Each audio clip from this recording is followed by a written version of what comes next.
And welcome to One on One with Nate and Aziz, hashtag Triple O Show.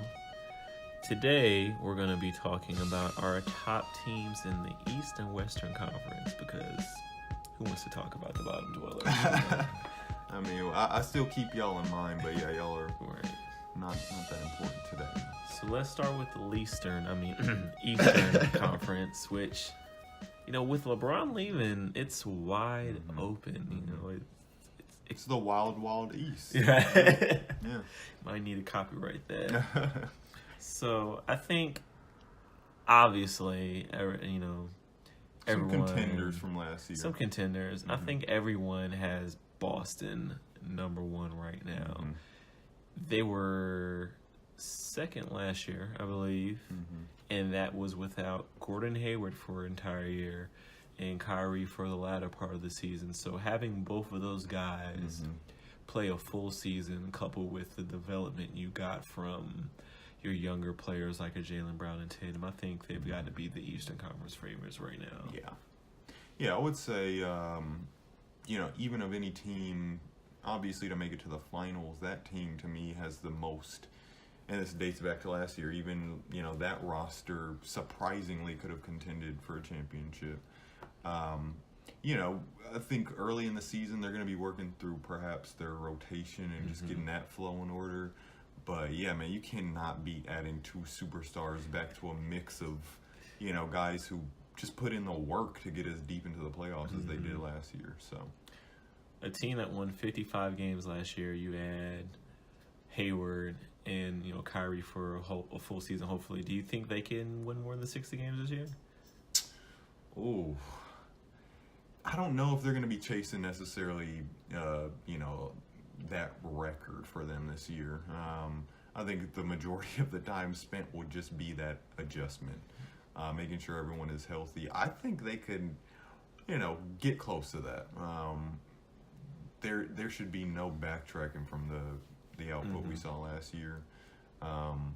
But with a couple of teams perhaps being a bit competitive, the Torontos, we're going to see Philly as a better team this year. Who knows who may be taking that best record in the East. But, man, those guys are not going to be a desirable matchup in the playoffs. I'm going to play the other side of the coin, and I think you do play for a 60-plus win season because and everything is now contingent upon LeBron being out.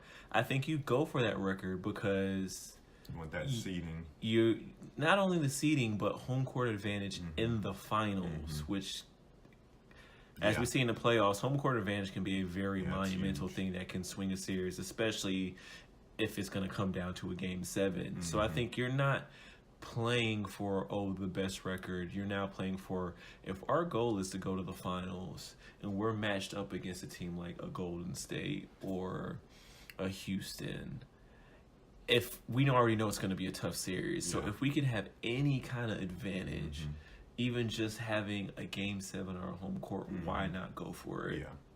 Yeah, that's what every team should be ultimately playing towards. And again, you kind of have to set some standards for yourself each season, right? Last year they were playing towards that contention space, and now they need to go a bit further beyond that. So that may be a good goal for them to set. And at least in this immediate season, I don't see there being as big of an issue with the roster in terms of fighting for minutes. That may be more of a conversation, going into next summer, but. For now, all those guys seem primed and ready to go. So I don't know. Some of those quotes from Terry wants to be a superstar, but hey, this season, don't worry about that, bro. Just play your game. We'll talk about that next year. I think if there's one thing that could derail him, or him specifically, may probably be it. But even with that, those guys are so talented. I think Brad Stevens as a coach, Ainge as the head of the organization, I think that they'll be fine, but that would be my one concern. Yeah, I can see that. Kyrie, I'm kind of playing both sides of the fence as if he's going to stay and as if he's going to leave. There's really no certainty for either of those. He said he wants to be there in the long term. So I just saw a clip of him the other week where he was telling the Cleveland kid that he was going to stay. He wasn't going to leave him like LeBron did. So take those words for what they're worth. We'll see, man. Again, with guys like Tatum getting better and better each year, Jaylen Brown, you still got Marcus Smart in the mix. One of the Morris brothers. Right. Sorry, bro, y'all can both ball, so I give you both a minute. They've got the same exact tattoos too, so that's, I think it's warranted. Yeah, I'll just I'll just each call you Mr. Morris, but right. No, I think they'll certainly be right there with the contenders for last year, leading that Eastern Conference run. Definitely. So the second team I think Toronto will finish second. Last year they were first. You had Dwayne Casey, Coach of the Year, who obviously we know had been fired. So their assistant, Nick Nurse, will be the head coach this year. I don't know too much about him, but I feel like the system's probably not going to change too much as far as, what they're running with him being a first year and also being an assistant coach. But I think the fact that they won 59 games last year and you are pretty much swapping DeMar DeRozan for Kawhi, and from what I've seen from Kawhi in the preseason, I think Toronto's the second best team in the East right now. Yeah, and you take a look back at that core from last year. I mean, there's a few of those guys on the team that I'm looking to actually have pretty good seasons. But Kawhi is just one of those guys. He's not a high demand. Well, in some aspects, he's not a high demand guy, right? He can seamlessly work into an offense, and that's what he's seeing in Toronto. He's finding his spots. He's getting other guys set up. He's bringing the same level of maturity and consistency to their team, wherein they may have not been getting that from a guy like DeMar DeRozan, who's still kind of developing as a leader and kind of that number one guy. So.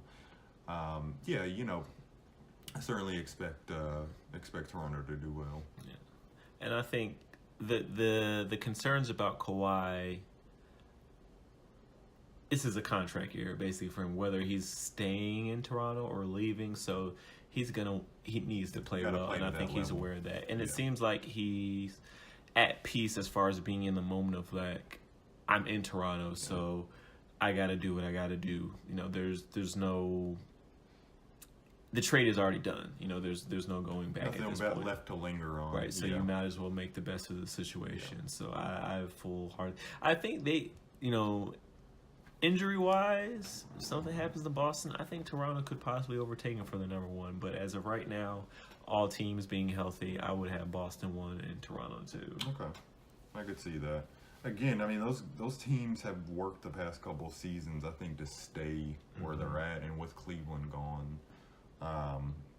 We should see these few teams at the top stay there for the next couple of seasons. I would expect. I agree. Speaking of number 3, who you? I've got Philly, and the only reason I have them because I felt like they could have been 2, but I think if you go between the two teams at their best, Kawhi is the best player between the two.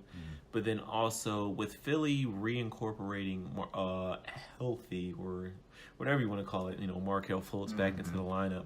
And especially now since he's going to be starting and bringing J.J. Redick off the bench, I think not as far as chemistry, but like you said, just rotation kind of things they're going to have to sort out. There's some learning curves. Yeah, which I think they're going to be fine, but I think that may cause, a couple of hiccups or maybe a little small speed bumps to begin the season with until they figure out what kind of player exactly is Markelle Fultz at his best, and how does he fit in with a guy like Ben Simmons and Embiid?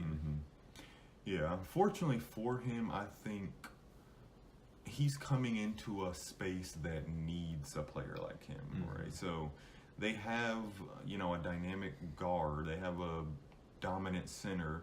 They have some three-point shooting capabilities, but Fultz, to me, could bring a lot of intangibles. He could bring pace, he could bring energy, he could even bring some defensive skills to the table that kind of fill in the gap. So I think he'll be one of those players that may need to defer, which is fine, but he'll have to do it in the right way that complements what's already there. But, you know, we talked about this ever since he was drafted. Really, the biggest thing for him is getting him the minutes and getting his confidence back up. Because he's the type of player that just plays with flow. He needs to have he has to feel good about himself and what he's doing. So, you know, from what I've seen in preseason, he seems to be coming back into that space. The shot's looking a little cleaner. And, you know, you have two very very good young players, so they can lead you in that development space as well, and kind of bring you along. So I'm hoping it's a successful run for them right off the bat. I think so too, because those two guys, in Simmons and Embiid, being young superstars where they are, they're kind of in a lane where Fultz is hoping to get. And from what I've seen in that culture of that team, everyone's been encouraging for Markelle Fultz. All the criticism has been coming outside the organization, well, aside from Colangelo and the burner accounts. But once again, another topic. But it seems like the teammates that are around him, they're all very encouraging, and they want to see him do well. So I fully expect him to become that player we know he's capable of being this season. Yeah, I think... you know, I'm a little bit surprised. You know, I haven't heard JJ talk about it too much, but also his role and how he may be able to help some of those guys come along who may take a back seat. But also having some pieces like a JJ Redick, some fundamental guys. You know, hey, I love my boy TJ McConnell too. TJ. You know, in those extended spurts, you need guys to fill the gaps, and as long as everyone kind of has a similar understanding of how they contribute, that's a part of the process, right? Yes. Y'all are getting closer and closer to actually do something about it. So. And I think JJ looked really good off of the bench during preseason. I believe he went like 10 for 10 in one of the games against Dallas. So I think he's going to adjust to that role. Because you're not going to have a lot of guys on other teams off the bench that are going to be willing to run around with him on picks and stuff. So, and anytime you can have a guy come off the bench and can give you, 16 to 20 points, that's always a plus. Yeah, for sure. So my next team I have finishing fourth in the East will be the Indiana Pacers. I think what we saw from Oladipo last year, he's just ready to take them to the next step. Yeah. With how hard they played against Cleveland in that first round series that they should have won. Seriously, that was theirs for the taking. That team plays with a pretty strong drive. It's like they have that chip on their shoulder. And Oladipo's a perfect guy to lead you through that because he kind of has a chip on his shoulder. If he continues to develop as a player, as a leader, as a postseason type guy who can play up to those big moments, I certainly expect them to be right back in the mix. Miles Turner, we talked about, he's coming along a little bit further as well, and could possibly see more of a focus on the offensive side. So, based on the matchups, again, that's good length, athleticism, grit. I wouldn't want to play them, especially in the first round. Yeah, and you got, like you said, Miles Turner, I think, who's going to have a really good season this year. Sabonis, who's shown that, he has spurts where he looks like a very, very talented player. Fine player, And bringing in a guy like Tyreke Evans, who I think he's playing the same role as a guy like Lance, but more under control. Okay. And from what we saw in Tyreke when Mike Conley went down last year, he was just so impressive. It looked like rookie year Tyreke Evans, which the one thing I always say about Tyreke Evans is you got to play him at point guard. You can't play him off the ball. Like, he can contribute so much and have so much value, but it has to be as a player with the ball in his hands. And I think playing in Indiana, being in that role off the bench, which I assume he'll come off the bench, that he's going to be in a perfect spot where he can give you the best Tyreke Evans. Okay. Well, yeah, they're, we should expect them to improve upon last season as well. Just everyone on that core unit. Yeah. So who'd you have at number 5? Number 5, I've got Milwaukee. which I feel like they should be ahead of Indiana, but it seems like every year, or the past 2-3 years, we've been expecting Milwaukee to take this leap. And it seems like Giannis gets better, but the team collectively just isn't accelerating at the same rate as him. Yeah, and I oftentimes wonder if Giannis has the Westbrook syndrome, where he's just so efficient and good and productive at what he's doing that people are literally just watching standing him. Because you can expect something great to happen. So I don't know if that's a coaching thing. We talked about the Jason Kidd over the past few seasons, seemingly getting them to a closer, like more confined identity. But now it seems like it's back to just being perhaps the Giannis show. Jabari's made an exit, so what we've seen in preseason, Giannis looks geared in. He looks ready to go. The dude is always physically growing. So he's never the issue. We're not worried about Giannis. I just don't know who else would be like the next guy to go to. Is it Eric Bledsoe? Is it your coach? Is it your veterans? Who is how does that team rank? You know what I'm saying? So Mike Budenholzer being their coach now, I think we're going to get a more stable system and identity, because I think that was the issue, as you were saying, over the past few years. You have the star player, but the team collectively doesn't have an identity, and it seems like Jason Kidd had his own agenda as far as how he wanted Giannis to progress and what he thought the team should be, but they didn't have the pieces to fill that in. So I think Mike Budenholzer knows, especially being having coached in Atlanta, not having those superstar players, but still being able to be effective. You figure out the pieces that you have and the best way to accompany them to have success. And so having a much more talented group in Milwaukee than Atlanta, I think that he'll be able to get them on the right track we can at least see what we've been expecting to get from them the last couple of years. Yeah. Okay. So the next team I have falling at number 6.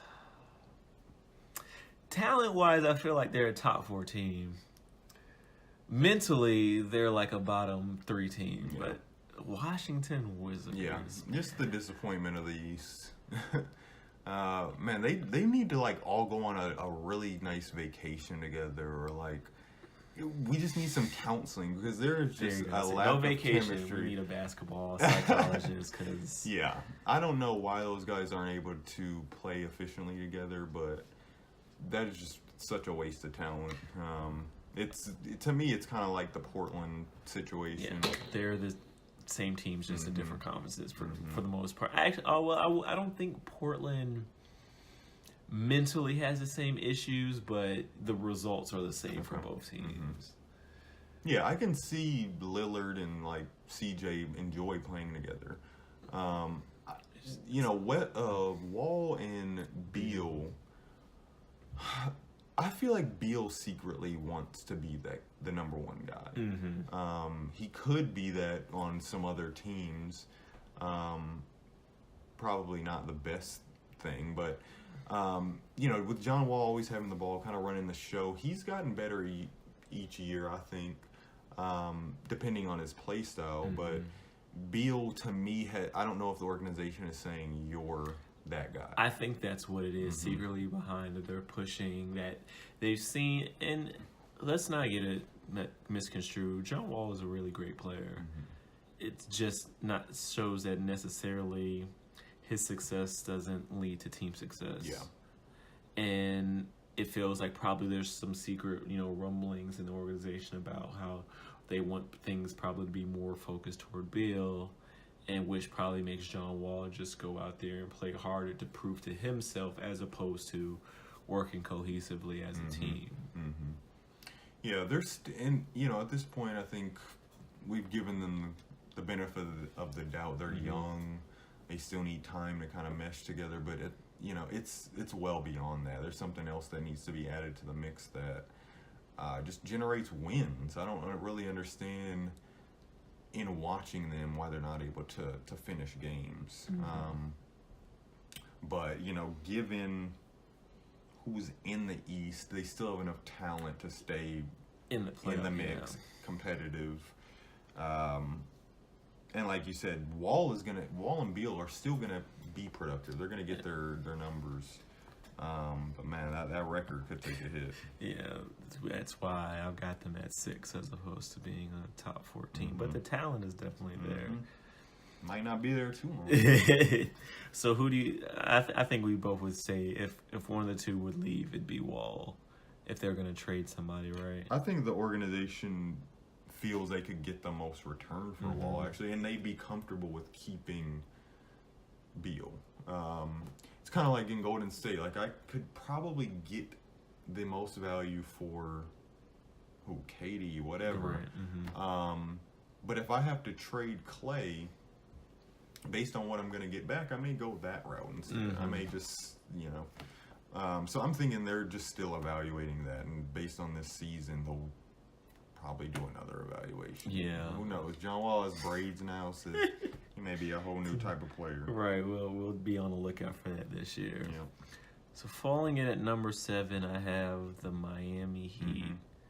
I think Spoelstra, the culture in Miami, and that team, even without having like a major superstar, they just play together. So they have the identity that Milwaukee doesn't have. We know they're gonna play tough defense. They pass the ball well. You know, good. They have, because, you know, I've always thought Goran Dragic. Goran Dragic. I was about to just call this man like some the Dragon. Yeah, exactly. Yeah, Goran Dragic is a very underrated point guard at the starting position. I think he could fill in at the 1 or 2, but he plays with good pace, man. I like the way that he has his drive and kick game. You know, we've kind of always talked about the intangible guys. Winslow, I just saw signed another contract. Yeah. But I don't know, man. It seems like Whiteside has declined over the past couple of seasons. Last year was very confusing, especially in the playoffs where he was barely even on the court. Non-existent, yeah. But you know what I think it is? He can't play without Deion Waiters, man. Deion Waiters is setting the table, man, so apparently maybe. But yeah, it was really odd to see that to Whiteside to go from a guy that was a double guy. Seems like he was doing all the things DeAndre Jordan was doing, and then last year just wasn't there. Yeah, I think they weren't playing for much purpose last season. Perhaps this season we'll see the same. Again, with the East being open, it opens up some other opportunities. In the preseason, they look fine. That's an athletic team. Derrick Jones Jr. Yeah, so I'm thinking over the course of a season, they can keep an energy that some other teams might not be able to carry through all season. Derrick Jones Jr. is the next Gerald Green. Right. I don't know who can... start working on your 3 now, because that jumping goes away. I need a shot. Everybody get out the way. I think the major concern with them is just where do the points come from on a consistent basis, and that's when you needed a guy like Deion Waiters, because you're gonna get points from Dragic, but you're not necessarily gonna get that 25-30. You need somebody else. Richardson is a good 3-point shooter, but one-on-one hasn't shown yet. Yeah. He has an offense. It's the same for a guy like Winslow, who can get his spots here and there. But beyond, maybe you don't want him to dribble more than 2-3 times. You're not going to him at the end of the game. Yeah. So I think points is really where they may struggle to come up with in those closer games where you need the buckets. But defense can take you a long way, and especially having a good coach, which they obviously have. I think they're still there in the playoff run. Yeah, Spoelstra creates, similar to Brad Stevens, he creates a good culture. I don't know if they have the pieces to go further beyond 7, but but then again, if Jimmy Butler lands there, that's a whole nother. I will bump them up to 5 if Jimmy Butler ahead of Milwaukee goes there, but that's That's an asterisk right Yeah, there. that's TBD. Right. So the last team I have going to the playoffs at number 8, the Detroit Pistons. I think having a full season with Drummond, Griffin, and Reggie Jackson, aka Bobby Shmurda. And especially as well, Dwayne Casey being the coach of the year last year, coming into that system. I think with those players, and then especially with LeBron being out the East, obviously, that Detroit has, the tools. There's no reason why they shouldn't make the playoffs. I wouldn't think so. They have Blake Griffin. We were talking about this before we met today, but Blake is one of those guys. I think he's still developing and evolving his game, really to the benefit of Detroit, kind of playing that point forward position. Him and Andre Drummond are a pretty dynamic duo. And even looking back to some of those stats we saw, much more than I thought. But yeah, I like their approach to the game.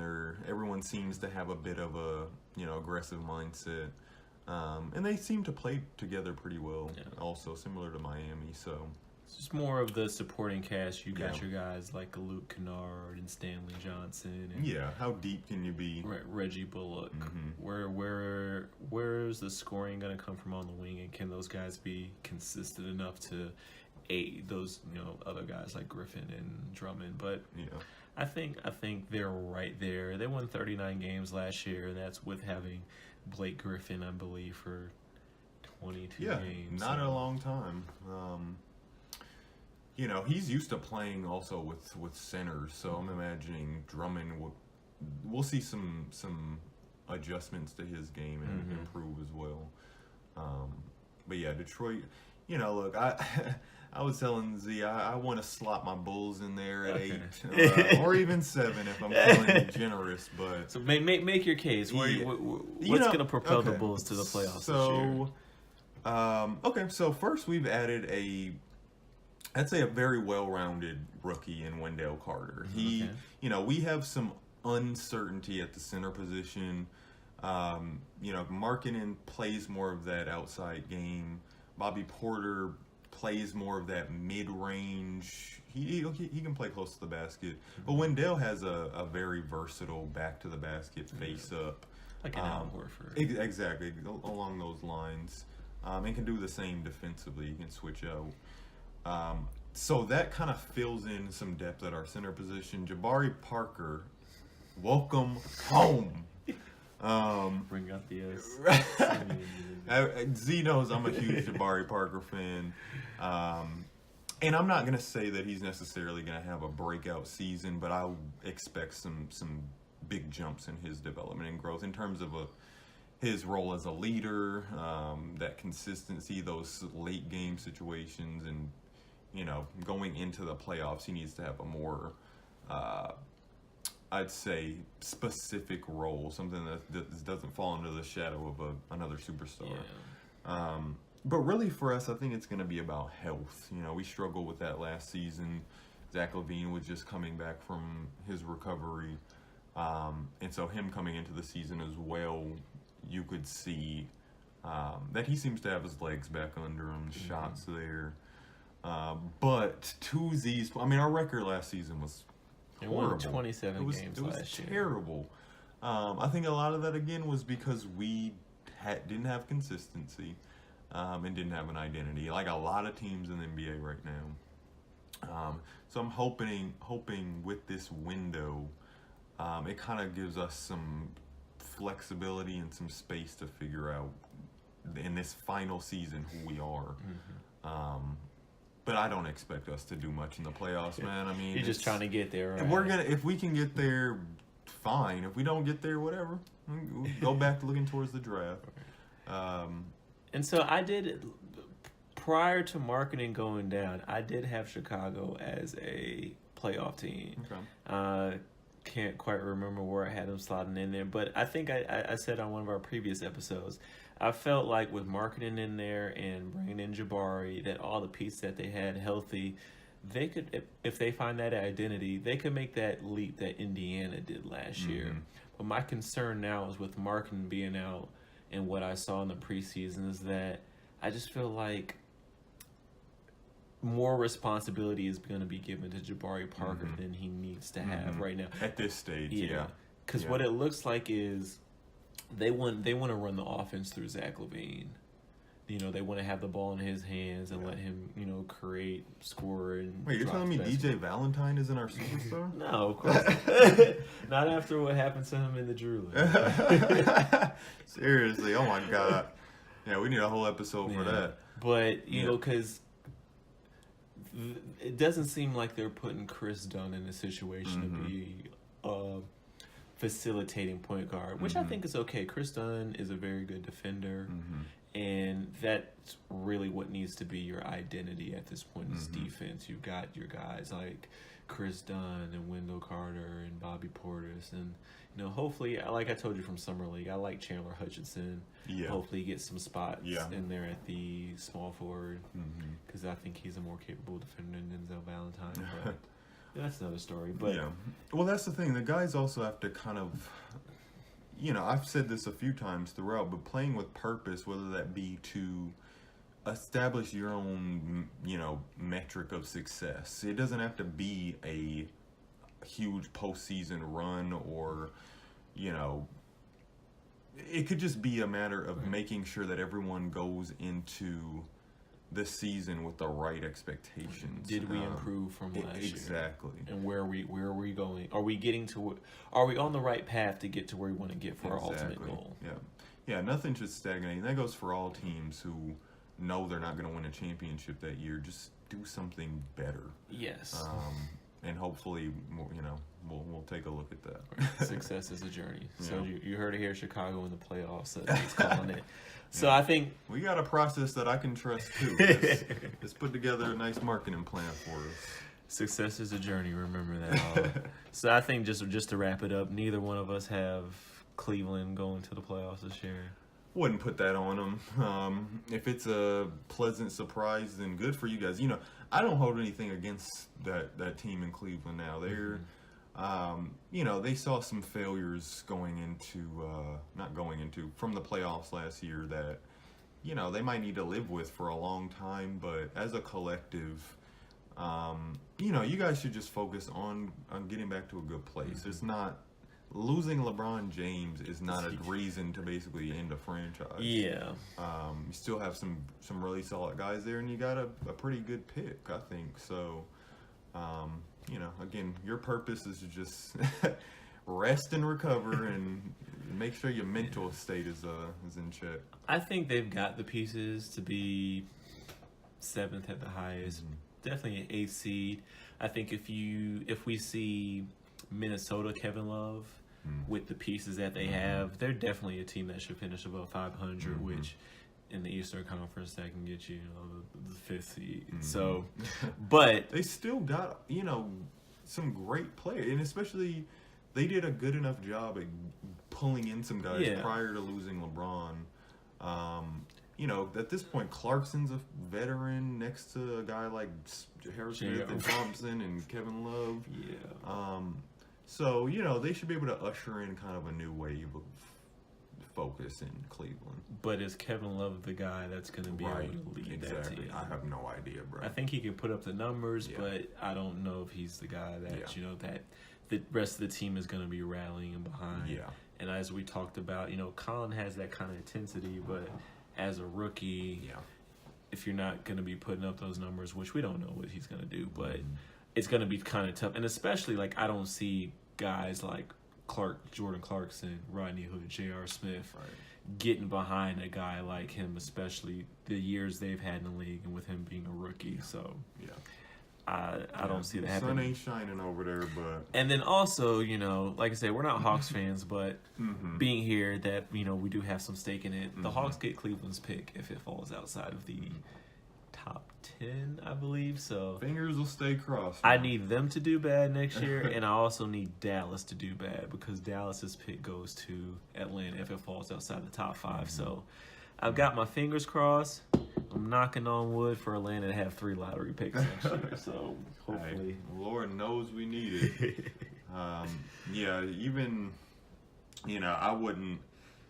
It's really disappointing as an Atlanta resident to see how far we've slipped. We were one of those teams, I'd You say. won 60 games. Yeah, exactly. Best record in the East, but also you just expected us to at least be consistent, kind of in the middle of the pack if we weren't having a great, successful season.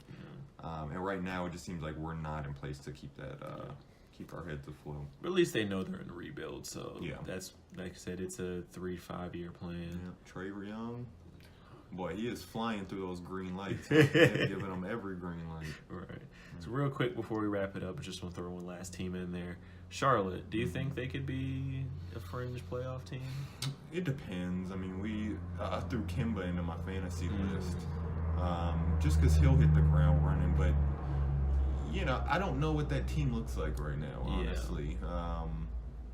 You're bringing in a Tony Parker. Like, why is Tony Parker still playing? I don't get that.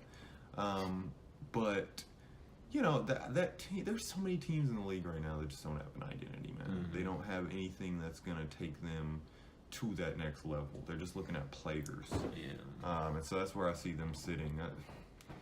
It's very difficult. We talked about this. As it relates to like a playoff series. If I'm about to lose game, it's 3-1 or 3-0. I'm about to go into game 4. Even if I win game 4, it's now 3-1, and it's just hard to have a mentality that is one of success when you're going into a season without something that's going to take you to the end of the season. Even if we make the playoffs, what's the point? Right. And so they're right there, man. I know they'll be playing probably to their individual numbers again. So we'll see what happens. I just don't know. I agree. Outside of Kemba, it's what are you really relying on? You've got young guys like Bridges and Monk and Jeremy Lamb to an extent.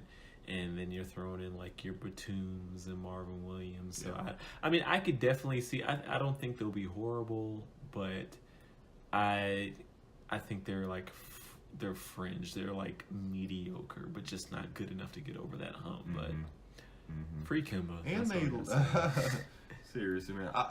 Look, Dwight was having a great. I thought he was having. He did. Yeah, he did have a good year, but they just don't care. Yep. Yeah, we'll see. They need to blow it up. I think that's that's Kemba. likely gonna happen. Kemba, bro, we'll take you in Chicago. We'll take all the guards, man.